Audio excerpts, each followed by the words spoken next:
Einführung. Das folgende kurze Buch behandelt einige Aspekte der Überwindung von Schwierigkeiten. Diese Diskussion basiert auf Kapitel 2 Al-Baqarah, Verse 153 bis 157 des Heiligen Koran. Ihr Gläubigen sucht Hilfe durch Geduld und Gebet.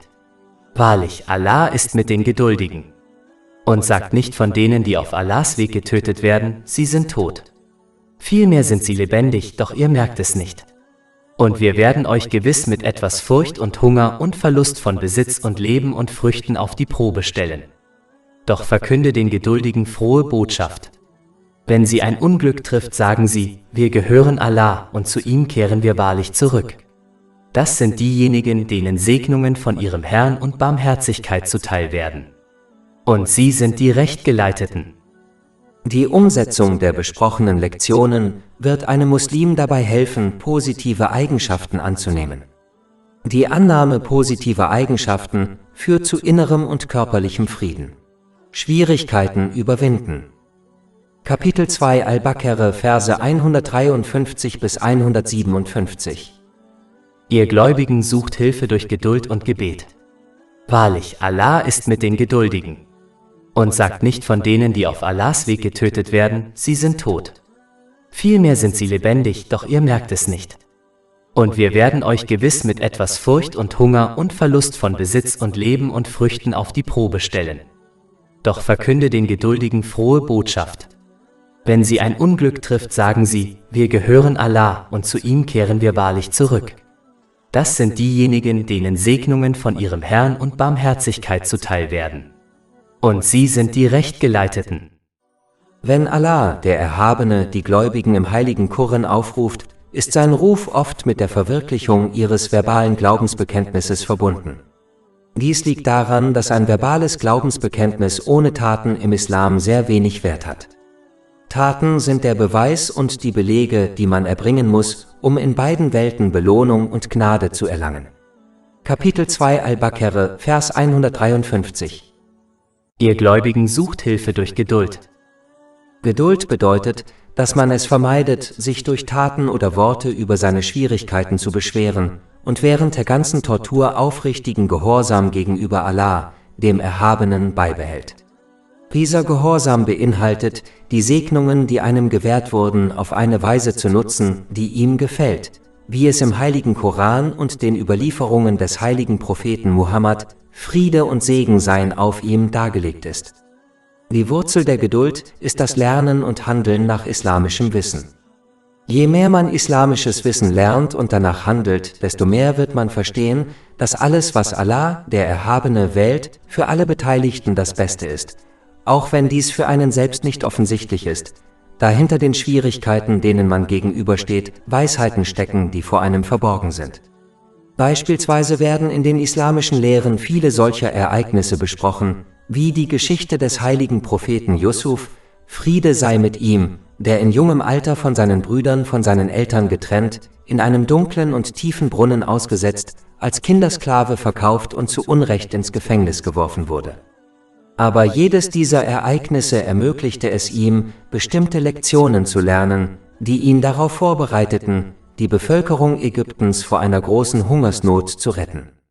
Hätte er die Schwierigkeiten, mit denen er konfrontiert wurde, nicht ertragen, wäre er nicht in der Lage gewesen, Millionen von Leben zu retten. Kapitel 2 Al-Baqarah, Vers 216. Aber vielleicht hasst ihr etwas und es ist gut für euch, und vielleicht liebt ihr etwas und es ist schlecht für euch. Und Allah weiß es, ihr aber wisst es nicht. Der Glaube an diese Weisheiten und damit die Gehorsamkeit gegenüber Allah, dem Erhabenen, ist daher Teil des eigenen Glaubens. Es ist leicht, in guten Zeiten an Allah, den Erhabenen, zu glauben und ihn zu preisen. Aber die wahre Prüfung besteht darin, wenn man Schwierigkeiten gegenübersteht und ihm dennoch gehorcht und ihn lobt. Das Studium der islamischen Lehren hilft einem auch, seine Schwierigkeiten mit denen anderer Menschen zu vergleichen, die Allah, dem Erhabenen, lieber waren und größere Schwierigkeiten ertragen mussten. Dieser Vergleich hilft einem, seine eigenen Schwierigkeiten herabzusetzen, was einem wiederum dabei hilft, geduldig zu bleiben. Dies kann auch erreicht werden, wenn man andere Menschen in der eigenen Zeit beobachtet, die mit größeren Schwierigkeiten konfrontiert sind als man selbst. Die islamischen Lehren lassen einen auch die Bedeutung des Schicksals verstehen und wie jedes Ereignis, dem man im Leben begegnen wird, ob es nun gute oder schlechte Zeiten sind, unvermeidlich ist. Sich über etwas Unvermeidliches und Unausweichliches zu beschweren, wird nichts Gutes bringen. Eine Person wird nur die unzähligen Belohnungen verpassen, die sie erhalten könnte, wenn sie in den unausweichlichen Schwierigkeiten, denen sie sich stellen muss, geduldig bleibt. Kapitel 39 Az-Zumar, Vers 10. Dem Geduldigen wird seine Belohnung ohne Rechenschaft, ohne Begrenzung gegeben. Eine Person hat daher die Wahl, einem unausweichlichen Ereignis mit Geduld entgegenzutreten und eine unzählige Belohnung zu erhalten, oder einem unausweichlichen Ereignis mit Ungeduld entgegenzutreten und die Belohnung zu verlieren, die sie hätte erhalten sollen. In beiden Fällen wird sie dem unausweichlichen Ereignis gegenüberstehen, daher ist es sinnvoll, in beiden Welten einen Nutzen daraus zu ziehen. Kapitel 57 Al-Hadid, Verse 22-23. Kein Unglück trifft die Erde oder euch selbst, ohne dass es in einem Register verzeichnet ist, bevor wir es geschehen lassen. Wahrlich, das ist für Allah ein leichtes. Damit ihr nicht über das verzweifelt, was euch entgangen ist. Das Studium der islamischen Lehren führt auch dazu, dass man versteht, dass die Dinge, die man sich in dieser Welt wünscht, nicht unbedingt das Beste für einen sind. Kapitel 2 Al-Baqarah, Vers 216. Aber vielleicht hasst ihr etwas und es ist gut für euch, und vielleicht liebt ihr etwas und es ist schlecht für euch. Und Allah weiß es, ihr aber wisst es nicht. Jeder Mensch hat in seinem Leben viele Beispiele für diese Wahrheit. Es gibt viele Dinge, die sich ein Mensch wünscht, weil er glaubt, dass es das Beste für ihn ist, nur um dann festzustellen, dass diese Dinge für ihn zu einer Quelle des Stresses werden. Und es gibt viele Dinge, die ein Mensch nicht mag, weil er glaubt, dass sie schlecht für ihn sind, nur um dann festzustellen, dass diese Dinge für ihn zu einer Quelle des Guten werden. Wer dies versteht, wird weniger ungeduldig sein, wenn er mit Situationen konfrontiert wird, die seinen Wünschen widersprechen, da er versteht, dass es für ihn das Beste ist, sich der Situation zu stellen, auch wenn ihm dies nicht klar ist. Ebenso wie Gold durch Hitze gereinigt wird, erlangen Menschen geistige Stärke, wenn sie Schwierigkeiten begegnen. Wer an ein leichtes Leben gewöhnt ist, erleidet oft Nervenzusammenbrüche, wenn er mit normalen und sogar kleinen Schwierigkeiten konfrontiert wird, wie etwa Eheproblemen. Durch Prüfungen stärkt Allah, der Erhabene, den geistigen Zustand eines Muslims, sodass er zukünftigen Schwierigkeiten mit Leichtigkeit begegnen kann. Wie der Islam lehrt, ist Geduld in allen Situationen erforderlich, auch in Zeiten der Ruhe. In Zeiten der Ruhe muss eine Person Geduld an den Tag legen, um zu verhindern, dass sie den Segen, der ihr gewährt wurde, wie etwa eine gute Gesundheit oder eine Gehaltserhöhung, missbraucht. Es gibt noch viele weitere Weisheiten, die sich mit den Schwierigkeiten dieser Welt auseinandersetzen und die in den islamischen Lehren erörtert werden. Daher ist es für Muslime von entscheidender Bedeutung, sie zu studieren, zu lernen und danach zu handeln, damit sie in jeder Situation Geduld entwickeln, damit sie in beiden Welten eine zahllose Belohnung erhalten. Eine Person muss in jeder Situation geduldig bleiben, so wie ein weiser Patient den medizinischen Rat seines Arztes akzeptiert und befolgt, weil er weiß, dass es das Beste für ihn ist, obwohl ihm bittere Medikamente und ein strenger Diätplan verschrieben werden. Geduld bedeutet nicht, dass eine Person untätig wird. Ein Aspekt der Geduld besteht darin, sich mit der Situation auseinanderzusetzen und zu versuchen, sie gemäß den Lehren des Islam zu korrigieren. Eine Frau, die beispielsweise von ihrem Ehemann misshandelt wird, sollte Schritte unternehmen, um sich und ihre Kinder zu schützen, beispielsweise sich von ihrem Ehemann zu trennen. Sich auf diese Weise zu verhalten, widerspricht nicht der Geduld, während Untätigkeit weder mit Geduld noch mit dem Islam zu tun hat. Ebenso widerspricht das Zeigen von Emotionen, beispielsweise Weinen, in keiner Weise der Geduld, da der heilige Prophet Jakub, Friede sei mit ihm, vor Kummer so sehr weinte, dass er blind wurde, und dennoch wurde er von Allah, dem Erhabenen, nie dafür kritisiert. Kapitel 12 Jusuf, Vers 84. Und er wandte sich von ihnen ab und sagte, O mein Kummer um Josef. Und seine Augen wurden weiß vor Kummer, denn er war ein Unterdrücker. Es gibt viele Beispiele dafür, dass der heilige Prophet Muhammad, Friede und Segen seien auf ihm, über eine traurige Situation weinte, wie zum Beispiel den Tod seines Sohnes Ibrahim, möge Allah mit ihm zufrieden sein. Dies wurde in einem Hadith in Sunan Abu Dawud, Nummer 3126, besprochen. Ungehorsam gegenüber Allah, dem Erhabenen, durch Worte und Taten zu zeigen, widerspricht der Geduld. Alles andere ist akzeptabel und Teil der menschlichen Natur, wie Weinen und traurig sein. Es ist wichtig zu beachten, dass man vom Beginn einer Schwierigkeit an Geduld zeigen muss, bis man diese Welt verlässt. Dies wird in einem Hadith in Sahih Bukhari, Nummer 1302 erwähnt. Geduld zu zeigen, nachdem einige Zeit vergangen ist keine echte Geduld, es ist lediglich Akzeptanz, die bei jedem ganz natürlich auftritt. Ein Muslim muss von Beginn einer Schwierigkeit an Geduld bewahren, indem er seine Sprache und Handlungen kontrolliert, sodass er keine Anzeichen von Ungeduld zeigt, und diese Haltung beibehalten, bis er diese Welt verlässt, da man leicht die Belohnung der Geduld verlieren kann, wenn man später Ungeduld zeigt. Kapitel 2 Al-Baqarah, Vers 153. Ihr Gläubigen sucht Hilfe durch Geduld und Gebet. Durch das Gebet wird Hilfe gesucht, da es ein Mittel ist, die Barmherzigkeit Allahs des Erhabenen in beiden Welten zu erlangen. Die Barmherzigkeit Allahs des Erhabenen verdrängt auf natürliche Weise Schwierigkeiten und stärkt einen Muslim, sodass er in allen Situationen standhaft in der aufrichtigen Gehorsamkeit gegenüber Allah dem Erhabenen bleibt. Darüber hinaus ist das Gebet, wenn es richtig verrichtet wird, eine ständige Erinnerung an den Tag des jüngsten Gerichts. Zur Verrichtung der Pflichtgebete gehört, dass sie mit allen Bedingungen und Etikette erfüllt werden, wie z. b. das pünktliche Verrichten. Die Verrichtung der Pflichtgebete wird im Heiligen Koran oft wiederholt, da es der wichtigste praktische Beweis des Glaubens an Allah, den Erhabenen, ist. Da die täglichen Gebete alle verteilt sind, dienen sie außerdem als ständige Erinnerung an den Tag des jüngsten Gerichts und als praktische Vorbereitung darauf, da jede Phase des Pflichtgebets mit dem Tag des jüngsten Gerichts verbunden ist. Wenn man aufrecht steht, wird man am Tag des jüngsten Gerichts so vor Allah, dem Erhabenen, stehen. Kapitel 83 Al-Mutaffifin, Verse 4-6. Denken Sie nicht, dass Sie auferstehen werden? Für einen gewaltigen Tag, den Tag, an dem die Menschheit vor dem Herrn der Welten stehen wird? Wenn sie sich verbeugen, erinnert sie das an die vielen Menschen, die am Tag des jüngsten Gerichts dafür kritisiert werden, dass sie sich während ihres Lebens auf der Erde nicht vor Allah, dem Erhabenen, verneigt haben. Kapitel 77 Al-Mursalat, Vers 48. Und wenn man zu ihnen sagt, verneigt euch im Gebet, verneigen sie sich nicht.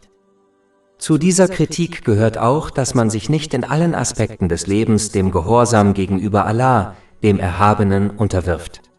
Wenn man sich im Gebet niederwirft, erinnert dies daran, dass die Menschen am Tag des jüngsten Gerichts aufgefordert werden, sich vor Allah, dem Erhabenen, niederzuwerfen. Doch diejenigen, die sich während ihres Lebens auf der Erde nicht richtig vor ihm niedergeworfen haben, was bedeutet, ihm in allen Aspekten ihres Lebens zu gehorchen, werden dies am Tag des jüngsten Gerichts nicht tun können. Kapitel 68 Al-Kalam, Verse 42-43. Am Tag, wenn die Lage ernst wird, werden sie aufgefordert, sich niederzuwerfen, doch sie werden daran gehindert. Ihre Augen werden demütig, Demütigung wird sie bedecken. Und sie wurden zur Niederwerfung aufgefordert, obwohl sie gesund waren. Wenn man beim Gebet auf den Knien sitzt, erinnert einen das daran, wie man am Tag des jüngsten Gerichts in dieser Position vor Allah, dem Erhabenen, sitzen wird und sein jüngstes Gericht fürchtet. Kapitel 45 Al-Jathiyah, Vers 28. Und ihr werdet sehen, wie jede Nation niederkniet. Und jede Nation wird zu ihrem Buch gerufen. Heute werdet ihr für das belohnt, was ihr zu tun pflegtet. Wer beim Beten diese Elemente im Hinterkopf behält, wird sein Gebet richtig verrichten. Dies wiederum stellt sicher, dass er Allah, dem Erhabenen, zwischen den Gebeten aufrichtig gehorcht. Kapitel 29 Al-Ankabut, Vers 45. Tatsächlich verbietet das Gebet Unmoral und Fehlverhalten. Dieser Gehorsam beinhaltet, dass man die Segnungen, die einem gewährt wurden, auf eine Weise nutzt, die dem Herrn gefällt, wie es im Heiligen Koran und den Überlieferungen des heiligen Propheten Muhammad, Friede und Segen seien auf ihm, dargelegt ist. Daher hilft das Verrichten von Gebeten dabei, Allah dem Erhabenen aufrichtig zu gehorchen, was wiederum zu göttlicher Gnade und geistiger Stärke führt, um jedes Problem, mit dem man konfrontiert wird, erfolgreich zu bewältigen, da Allah, der Erhabene, einen sicheren Ausweg aus jeder Situation versprochen hat, wenn man fest in seinem Gehorsam verharrt. Kapitel 65 Talaq, Vers 2. Und wer Allah fürchtet, dem bereitet er einen Ausweg.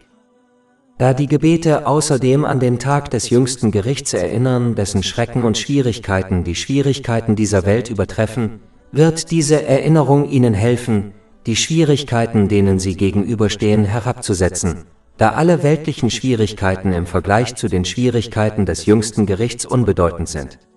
Je mehr man die Schwierigkeiten, denen man in dieser Welt gegenübersteht, herabsetzt, desto geduldiger wird man ihnen begegnen. Derjenige, der Geduld aufbringt und die Gebete verrichtet, wird mit der göttlichen Nähe Allahs, des Erhabenen, in beiden Welten gesegnet sein. Kapitel 2 Al-Baqarah, Vers 153. Suche Hilfe durch Geduld und Gebet. Wahrlich, Allah ist mit den Geduldigen. Wer die Nähe Allahs, des Erhabenen, erlangt, wird in beiden Welten Seelenfrieden und Erfolg erlangen, selbst wenn ihm auf dem Weg dorthin Schwierigkeiten begegnen. So wie ein Mensch nicht alle Weisheiten hinter den Prüfungen und Schwierigkeiten verstehen kann, denen er in dieser Welt gegenübersteht, so kann er auch nicht die Belohnung und den Segen derjenigen begreifen, die ihr Leben und ihren weltlichen Segen dem Wohlgefallen Allahs, des Erhabenen, widmen. Kapitel 2 Al-Baqarah, Vers 154. Und sage nicht von denen, die auf Allahs Weg getötet werden, sie sind tot. Vielmehr sind sie lebendig, doch du merkst es nicht. Um diesen hohen Rang zu erreichen, muss man durch Geduld und das Verrichten von Gebeten mentale Stärke entwickeln.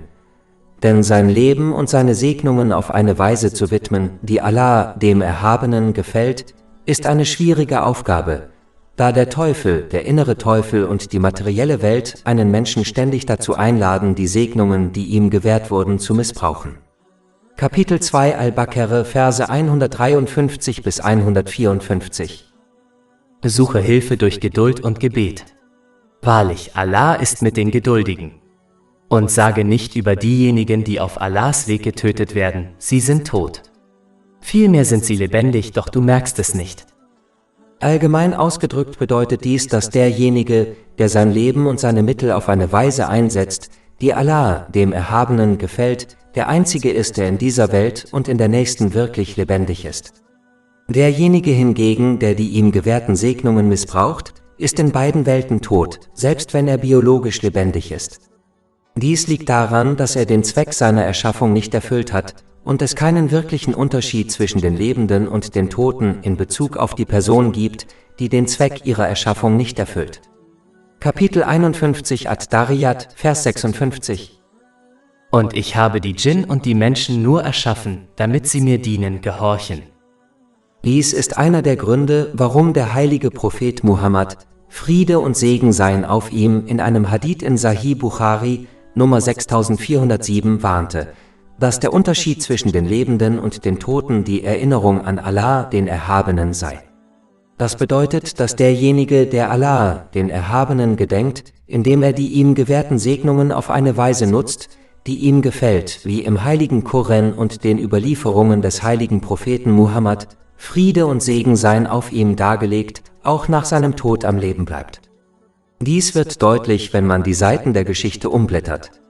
Diejenigen, die sich so verhielten wie die Gefährten, möge Allah mit ihnen zufrieden sein, wurden zu Lebzeiten positiv in Erinnerung behalten und werden auch nach ihrem Ableben in Erinnerung behalten.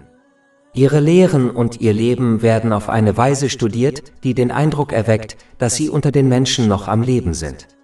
Wer jedoch Allah, den Erhabenen, vergisst, indem er die ihm gewährten Segnungen missbraucht, ist tot, auch wenn er noch lebt. Dies wird auch deutlich, wenn man die Reichen und Berühmten beobachtet, die trotz ihrer weltlichen Besitztümer ein deprimiertes und trauriges Leben führen. Ein Leben, das voller Leben zu sein scheint, während es innerlich leer ist wie eine Vase. Das ist überhaupt kein Leben. Und nachdem sie gestorben sind, werden sie von der Welt kaum positiv in Erinnerung behalten und werden zu Fußnoten der Geschichte, während ihre Fans blindlings zum nächsten Star übergehen. Und wenn die Verstorbenen in der Hölle landen, werden sie in Vergessenheit geraten und weder leben noch sterben. Kapitel 20 Taha, Vers 74. Wer als Verbrecher zu seinem Herrn kommt, für den ist die Hölle bestimmt. Darin wird er weder sterben noch leben. Daher muss die Person, die wahrhaftig in beiden Welten leben möchte, den Zweck ihrer Erschaffung erfüllen, indem sie Allah, dem Erhabenen, aufrichtig gehorcht, was beinhaltet, dass sie die Segnungen, die ihr gewährt wurden, auf eine Weise nutzt, die ihm gefällt, wie es im heiligen Koran und den Überlieferungen des heiligen Propheten Muhammad, Friede und Segen seien auf ihm, dargelegt ist. Kapitel 2 Al-Baqarah, Vers 154. Und sage nicht von denen, die auf Allahs Weg getötet werden, sie sind tot. Vielmehr sind sie lebendig, doch du merkst es nicht. Allgemein gesprochen weist der Anfang von Vers 154 darauf hin, wie wichtig es ist, seine Sprache gut unter Kontrolle zu halten. Sprache kann in 3 Kategorien unterteilt werden. Die erste ist böse Sprache, die um jeden Preis vermieden werden muss. Die zweite ist gute Sprache, die zum richtigen Zeitpunkt gesprochen werden sollte. Die letzte Kategorie der Sprache ist eitle Sprache. Diese Art der Sprache wird weder als Sünde noch als gute Tat angesehen, aber da sie zu böser Sprache führt, ist es am besten, sie ebenfalls zu vermeiden.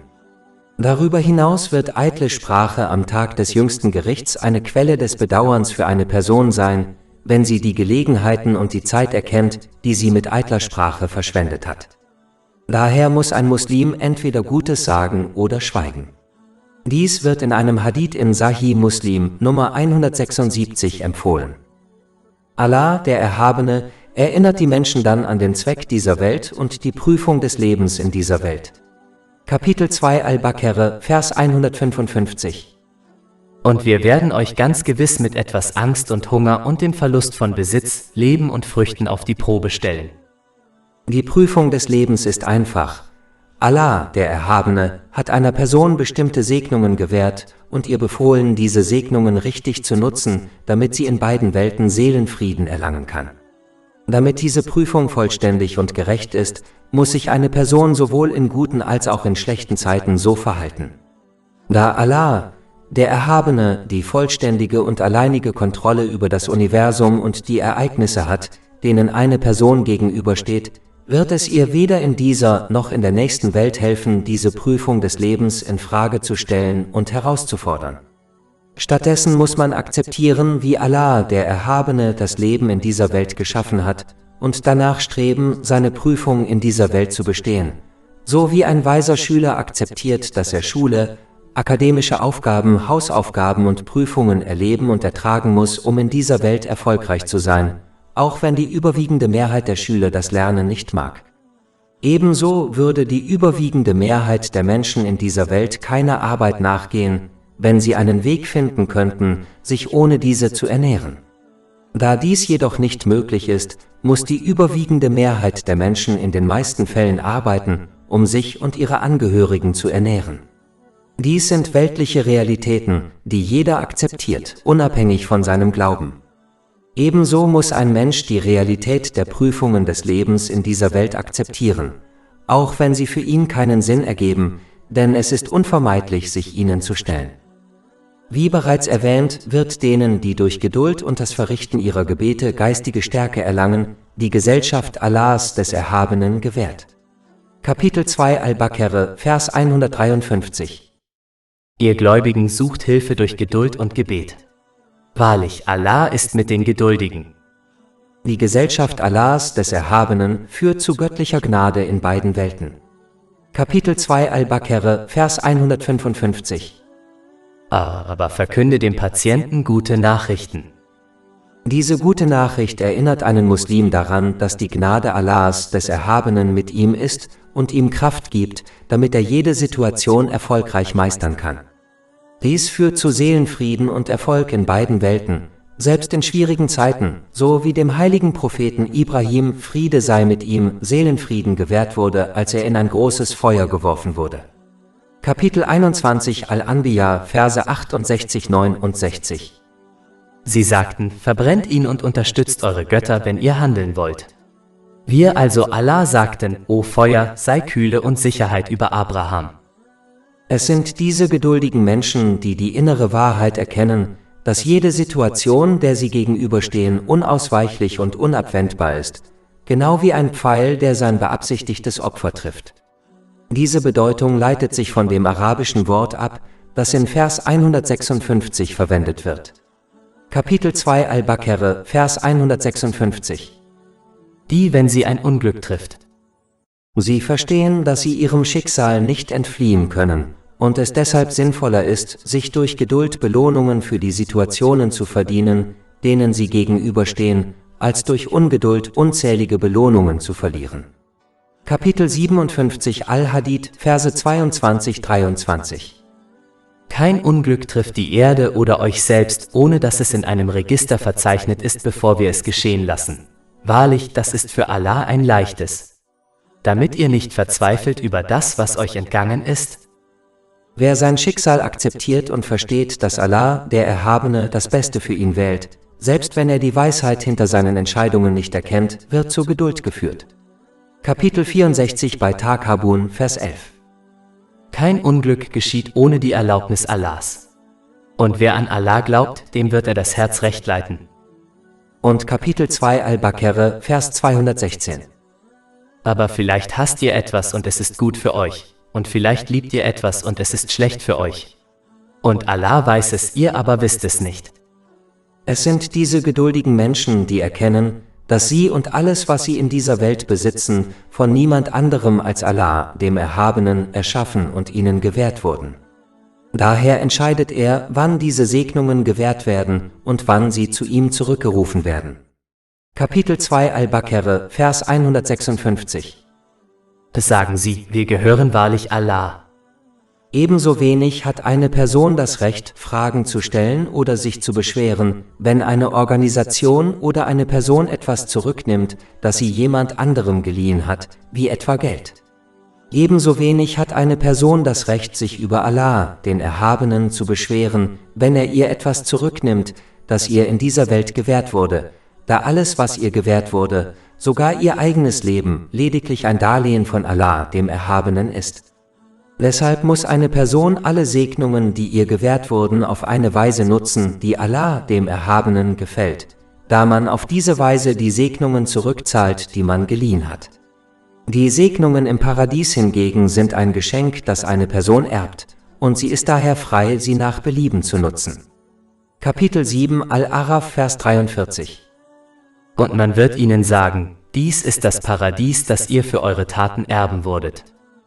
Diese geduldigen Menschen erinnern sich ständig an ihre Rückkehr zu Allah, dem Erhabenen, und daran, dass sie für all ihre Taten zur Rechenschaft gezogen werden, auch für die Zeiten, in denen sie trotz Schwierigkeiten geduldig blieben. Kapitel 2 Al-Baqarah, Vers 156. Und wahrlich, zu ihm werden wir zurückkehren. Sich am Tag des jüngsten Gerichts an seine Verantwortung zu erinnern, war schon immer ein hervorragendes Mittel, um in schwierigen Zeiten Geduld zu bewahren, indem man es vermeidet, sich in Worten oder Taten zu beschweren und Allah, dem Erhabenen, aufrichtig gehorcht. Und ein hervorragendes Mittel, um in guten Zeiten Dankbarkeit zu bewahren, indem man die Segnungen, die einem gewährt wurden, auf eine Weise nutzt, die Allah, dem Erhabenen, gefällt, wie es im heiligen Koran und den Überlieferungen des heiligen Propheten Muhammad, Friede und Segen seien auf ihm, dargelegt ist. Darüber hinaus ist, wie bereits erwähnt, das Erinnern an die eigene Verantwortung am Tag des jüngsten Gerichts eine hervorragende Möglichkeit, alle Schwierigkeiten, denen man in dieser Welt gegenübersteht, herabzuwürdigen, da alle weltlichen Schwierigkeiten im Vergleich zu den Schrecken und Schwierigkeiten des Tages des jüngsten Gerichts an Bedeutung verlieren. Diese Einstellung wird einen weiter dazu ermutigen, Geduld zu bewahren. Kapitel 2 Al-Baqarah, Vers 156. Und wahrlich, zu ihm werden wir zurückkehren. Diejenigen, die durch Geduld und Gebete die geistige Stärke erlangen, sodass sie ihren aufrichtigen Gehorsam gegenüber Allah, dem Erhabenen, in jeder Situation aufrechterhalten, was bedeutet, dass sie die ihnen gewährten Segnungen auf eine Weise nutzen, die ihm gefällt, wie es im heiligen Koran und den Überlieferungen des heiligen Propheten Muhammad, Friede und Segen seien auf ihm, dargelegt ist, werden in jeder Situation, der sie gegenüberstehen, die richtige Führung erlangen, sodass sie diese mit innerem Frieden betreten und verlassen. Kapitel 2 Al-Baqarah, Vers 157. Dies sind diejenigen, denen der Segen ihres Herrn und seine Barmherzigkeit zuteil werden. Und sie sind die Rechtgeleiteten. Und Kapitel 16 An-Nahl, Vers 97. Wer Gutes tut, sei es Mann oder Frau, während er gläubig ist, dem werden wir gewiss ein gutes Leben verhelfen, und wir werden ihnen gewiss ihren Lohn im Jenseits entsprechend dem Besten geben, was sie zu tun pflegten. Wer hingegen die Geduld verliert und seine Gebete nicht verrichtet, wird nicht die geistige Stärke erlangen, Allah, dem Erhabenen, in jeder Situation aufrichtig gehorsam zu bleiben. Dies wird nur dazu führen, dass er die ihm gewährten Segnungen missbraucht, was wiederum zu Stress, Elend und Ärger in beiden Welten führt, selbst wenn er die ganze Welt besitzt und Momente voller Spaß und Unterhaltung erlebt, da er sich der Kontrolle Allahs, des Erhabenen, nicht entziehen kann. Kapitel 9 At-Tawbah, Vers 82. So lasst sie ein wenig lachen und dann viel weinen als Entschädigung für das, was sie verdient haben. Kapitel 20 Taha, Verse 124 bis 126. Und wer sich von meiner Erinnerung abwendet, dem wird ein bedrückendes Leben bevorstehen, und wir werden ihn am Tag der Auferstehung blind wieder auferstehen lassen. Er wird sagen, mein Herr, warum hast du mich blind wieder auferstehen lassen, wo ich doch sehend war? Er wird sagen, so kamen unsere Zeichen zu euch und ihr vergaßt sie, und so werdet auch ihr heute vergessen sein. Über 400 kostenlose E-Books, Hörbücher, Infografiken, Podcasts und Blogs auf unserer Website verfügbar: www.shakepot.com